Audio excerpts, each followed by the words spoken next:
오늘 본문은 예수님의 말씀으로 시작이 되는데요. 이틀이 지나면 유월절인데 그때 주님께서 십자가에 못 박히기 위하여 팔릴 것이다 라는 이야기를 제자들에게 하셨습니다. 그러고 나서 이제 실제로 예수님을 죽이려는 종교 지도자들의 음모가 이어지죠. 그런데 이 16절까지를 보게 되면 앞뒤로 종교 지도자들과 가룟 유다의 사악한 음모가 나오고 그 사이에 한 여인의 아름다운 헌신이 소개되어 있습니다. 참 대조적인 두 사건인데요. 이 두 사건을 함께 소개하면서 예수님을 배반하고 죽이려는 간악한 무리들과 또 참된 믿음을 가진 한 여인의 아름다운 헌신을 강하게 대비하고 있습니다. 3절에서 보는 것처럼 6월절 이틀 전에 유대 종교 지도자들이 함께 모여서 예수님을 죽일 방법을 의논하고 있었습니다. 하지만 이들은 6월절에는 예수님을 체포하지 않기로 합니다. 왜냐하면 이때 예수님을 체포하면 절기를 지키러 온 수많은 사람들로 인해서 그들 가운데 예수님을 이제 따르는 이들이 있기 때문에 어떤 일이 일어날지 알 수 없었기 때문입니다. 그런데 이러한 종교 지도자들의 계획은 가룟 유다의 배신으로 바뀌게 됩니다.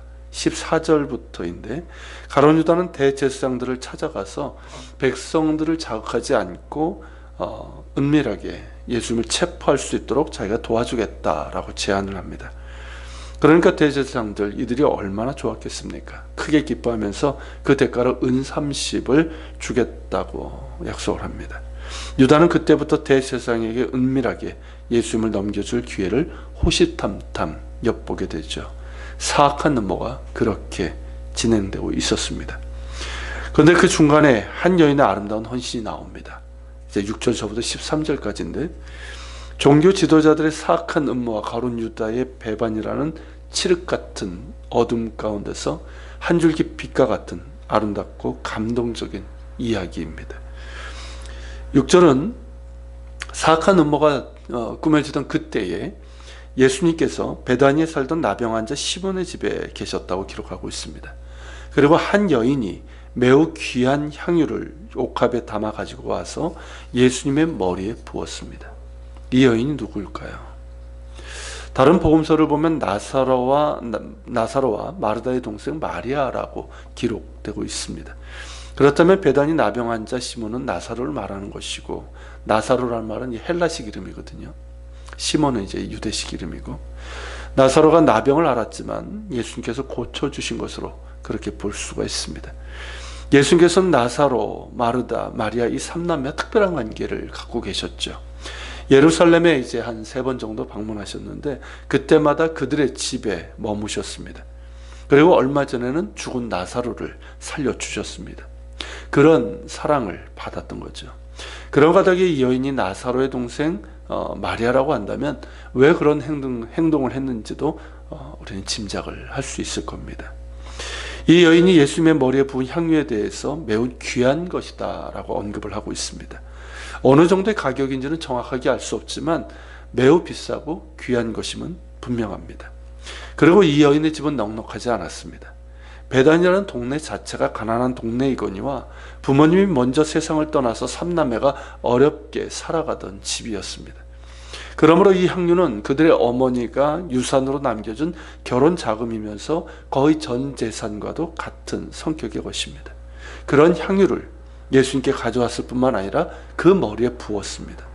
다른 복음서에도 이제 뭐 그렇게 나오는데요. 그 머리에 부었다고 나오는데 이 여인이 예수님께 그 귀한 향유를 부어서 드렸다라는 것은, 그렇게 된다면 그 향유는 어떻게 되는 걸까요? 다시 쓸 수 없다라는 것입니다. 그렇죠? 그것을 다시 담아서 어떻게 쓸 수 있는 것은 아닙니다. 그러니까 어떻습니까? 제자들이 그것을 보고 분개했다고 그랬어요. 분개하여 무슨 의도로 이것을 허비하느냐라고 비난을 합니다. 어떻게 보면 그들의 말이 맞는 것 같기도 합니다. 왜냐하면 이들은 그 향유를 비싼 값에 팔아서 가난한 자들에게 줄 수 있는데 왜 그런 식으로 허비하냐고 했기 때문입니다. 이들은 예수님께서 자기들과 같은 생각일 거라고 짐작을 했던 것 같습니다.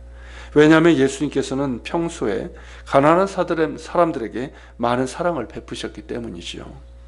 그런데 뜻밖에도 예수님께서는 제자들을 나무라십니다. 너희가 어찌하여 이 여자를 괴롭게 하느냐라고 하십니다. 그러면서 이 여인이 당신에게 좋은 일을 하였다라고 하셨습니다. 무슨 뜻입니까? 도대체 이 여인이 예수를 위해서 무슨 좋은 일을 했다는 걸까요? 예수께서 하신 말씀을 계속 한번 봅시다. 예수님께서는 가난한 사람은 언제든지 너희가 만날 수 있고 그들을 도와줄 수 있지만 예수님께서는 이제 머지않아 더 이상 너희와 함께 할 수 없다는 것입니다. 즉 십자가 고난과 죽음 그리고 부활과 승천을 말씀하신 거죠. 특별히 죽음을 말씀하신 겁니다. 그러므로 이 여인이 예수님의 몸에 향유를 부은 것은 주님의 장례를 준비한 것과 같습니다. 그렇게 예수님의 고난과 죽음을 준비한 행위라는 것이죠. 그러시면서 온 천하에 어디서든지 이 복음이 전파되는 곳에서는 이 여자가 행한 일도 말하여 그를 기억하리라 라고 하셨습니다. 그만큼 주님을 기쁘시게 한 헌신이었다는 거죠. 그런가 되게 많은 설교자들이 이 여인의 헌신을 본받자라고 말합니다. 그런데 그보다는 어떻게 해서 이 여인의 헌신이 가능했는가 하는 것이 더 중요하고 우선인 것 같습니다. 그렇지 않고는 아무리 헌신을 강조해봤자 울림이 없는 메아리에 불과하기 때문입니다. 자, 제사장들과 바리새인들은 논외하고요. 가룟 유다 그리고 제자들 그리고 이 여인을 한번 봅시다. 이 둘의 차이는 뭘까요? 왜 제자들은 주님을 버렸고 베드로는 주님을 부인했고 또 그들 중에 하나인 가룟 유다는 예수님을 배반했을까요? 왜 이 여인은 전 제사이나 다를 바 없는 그 귀한 향유옥합을 주님의 머리에 부어뜨렸을까요? 무슨 차이일까요? 이들은 똑같이 주님의 말씀을 들었습니다. 예수님께서 예루살렘을 방문하실 때마다 나사로의 집에 들려서 그들에게 천국복음을 전하셨고 그때 마리아는 예수님의 발 앞에서 정말 시간 가는 줄 모르고 그 복음을 들었습니다. 제자들은 어땠습니까?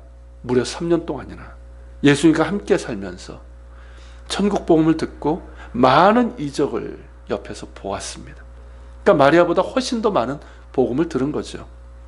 또한 예수님으로부터 많은 은혜를 받았습니다. 부르심의 은혜를 받았어요. 천국 복음을 듣는 은혜를 받았고 예수님의 제자가 되어 따르는 엄청난 은혜, 그 외에도 엄청난 은혜를 받았습니다. 마리아도 예수님으로부터 많은 은혜를 받았죠. 천국 복음의 은혜요, 구원의 은혜이고 또 최근에는 죽은 오라버니를 살려주신 은혜를 받았습니다. 어떻습니까? 마리아와 제자들 그리고 가룟 유다 이들은 똑같이 예수님으로부터 천국 복음을 들었고 또한 많은 은혜를 받았습니다. 그렇다면 차이는 무엇일까요? 그 은혜를 아느냐 하는 차이입니다. 분명 둘 다 그 은혜를 받았지만 그 은혜를 정말 아느냐 하는 것이죠.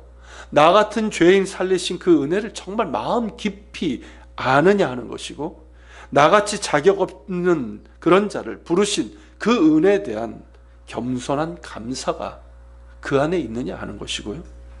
그 놀라운 은혜를 받기에 감당할 수 없는 자임을 아는 마음이 있는가 하는 것이고 그 은혜에 대한 진실한 감사가 있느냐 하는 것입니다. 여러분, 이것이야말로 은혜를 아는 것 아닐까요? 하지만 제자들은 이 은혜에도 불구하고 여전히 누가 크냐에만 관심이 있었고 예수님의 고난에 관한 말씀은 도무지 이해를 하지 못했습니다. 그저 자신의 욕심에 따라 계산하기 바빴죠. 누가 클까? 예수님이 나중에 왕이 되시면 누가 높은 자리에 앉을까?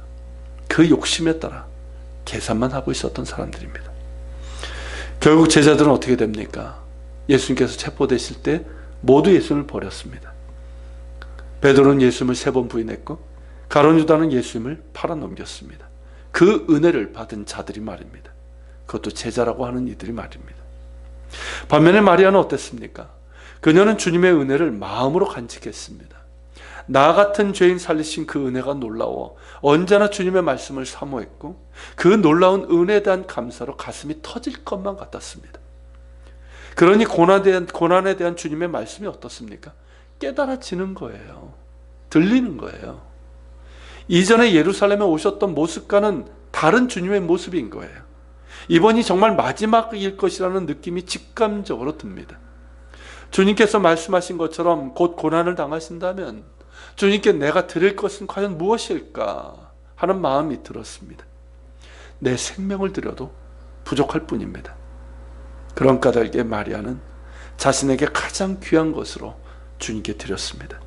그 귀한 향료를 예수님의 머리에 붓고 그렇게 십자가 고난의 길을 가실 주님의 길을 준비한 것이죠. 결국 은혜를 아는 차이입니다.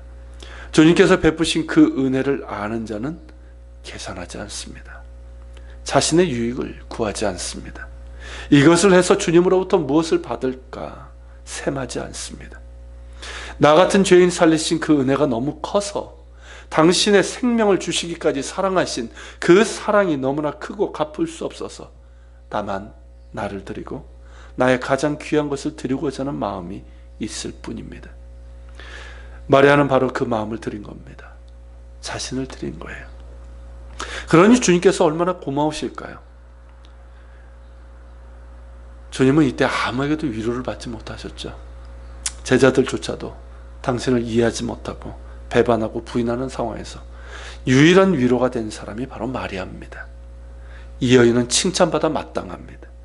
주님 말씀대로 천국 복음이 전해지는 곳마다 이 여인이 행한 일도 전해져서 우리에게 많은 것을 깨닫게 하고 또한 우리를 부끄럽게 하고 감동과 도전을 주고 있습니다. 우리 역시 은혜를 아는 자들이 되기를 바랍니다. 주님께서 계산하지 않은 사랑으로 우리에게 당신의 모든 것을 내어주신 것처럼 우리 역시 계산하지 않은 사랑으로 주님을 사랑할 수 있기를 바랍니다. 나를 사랑하셔서 모든 것을 주신 주님 앞에 나도 나의 모든 것을 드리고 나의 마음을 드리고 주님 앞에 서는 그날까지 주님 사랑하는 마음 변하지 않기를, 아니 더욱 깊어지고 주님 사랑 닮아갈 수 있기를 소망합니다. 같이 기도합시다. 주님, 오늘 뱀의 독처럼 뿜어나오는 그 사악한 음모 가운데서 그 독기운을 뚫고 나온 향기를 우리가 봅니다. 이 여인의 아름다운 이 헌신, 분명히 제자들도 주의 복음을 들었고 말씀을 들었고 그 은혜를 받았음에도, 똑같은 은혜를 받았음에도 이들은 너무나 큰 차이를 보입니다. 주님, 우리에게 제자들의 모습이 없게 하옵소서. 그 은혜를 받았음에도 여전히 나 중심으로 내 욕심에 계산을 하는 그런 모습이 아니라 이 여인처럼 감당할 수 없는 은혜를 입은 자로서 정말 주님께 감사하며 나 자신을 드리고자 하는 그런 마음 우리 있게 하옵소서. 그래서 계산하지 않은 사랑으로 우리에게 모든 것을 내어주신 주님 사랑처럼 우리도 계산하지 않은 은혜로 주님 앞에 나가게 하시고 주님 앞에 서는 그날까지 더 주님 사랑하고 더 우리의 모든 것 주님 앞에 드리는 자로 설 수 있도록 도와주옵소서. 기도하며 나갑시다.